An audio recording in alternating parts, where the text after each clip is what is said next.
Assalamualaikum warahmatullahi wabarakatuh.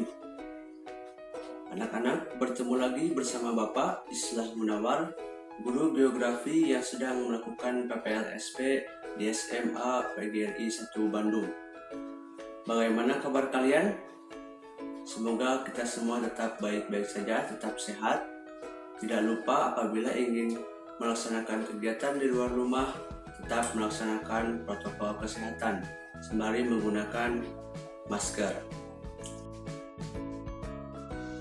Oke anak-anak, teknis pembelajaran hari ini seperti biasa. Yang pertama, kalian mengisi absen pada link di Google Classroom yang telah Bapak sediakan. Yang kedua, kemudian menonton video pembelajaran yang telah Bapak buat ini. Kemudian membuat peta konsep atau mind map dari materi yang telah Bapak sediakan ini. Dan yang terakhir, kerjakan tugas pada Google Classroom yang telah Bapak sediakan.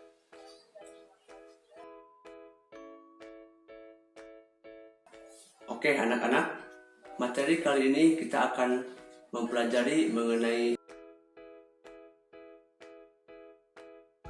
Nah, sebelum kita masuk ke materi, silahkan siapkan catatan dan semua keperluan yang diperlukan dalam proses pembelajaran ini.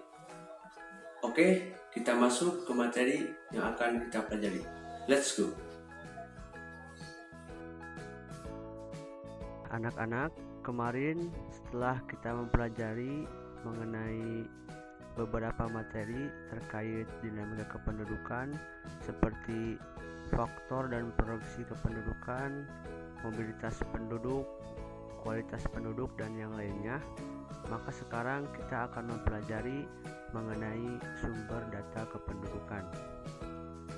Apa saja sumber data kependudukan? Ada 3 sumber data kependudukan, yaitu yang pertama sensus penduduk, yang kedua registrasi penduduk, dan yang ketiga yaitu survei atau pencacahan penduduk. Materi yang pertama yaitu sensus penduduk. Sensus penduduk merupakan perhitungan jumlah penduduk di suatu negara dengan mengumpulkan, menghitung, dan menyusun data penduduk, baik penduduk asli maupun pendatang, pada waktu tertentu dan wilayah tertentu. Di Indonesia sendiri, sensus penduduk dilakukan setiap 10 tahun sekali. Sensus penduduk yang pertama itu dilakukan pada tahun 1930. Nah, sampai saat ini, sensus penduduk di Indonesia sudah dilakukan sebanyak 7 kali, yaitu tahun 1930, 1961, 1971, 1980, 1990, tahun 2000, dan tahun 2010.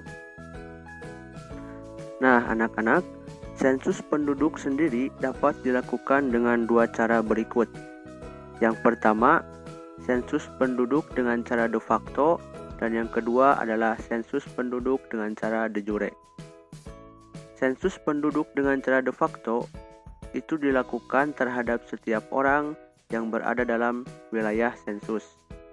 Sedangkan sensus penduduk dengan cara de jure itu dilakukan pada penduduk yang benar-benar bertempat tinggal dalam wilayah sensus. Secara sederhana, bagaimana cara membedakan antara sensus penduduk dengan de facto dengan de jure? Yaitu apabila de facto kita menyensus orang berdasarkan fakta atau keadaan orang pada saat dilakukan sensus.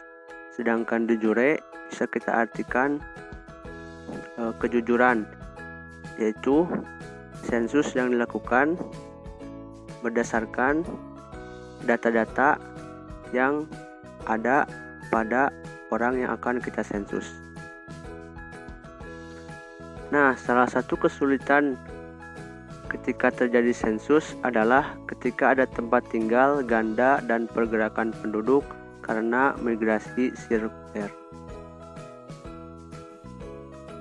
Nah, anak-anak, tadi merupakan cara untuk melakukan sensus penduduk, dan sekarang adalah metode yang biasa dilakukan dalam sensus penduduk. Metode sendiri itu ada dua.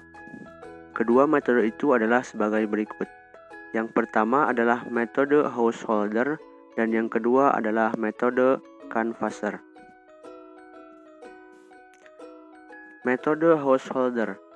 Dengan metode ini, sensus dilakukan dengan mengirim daftar pertanyaan yang harus diisi sendiri oleh setiap kepala keluarga.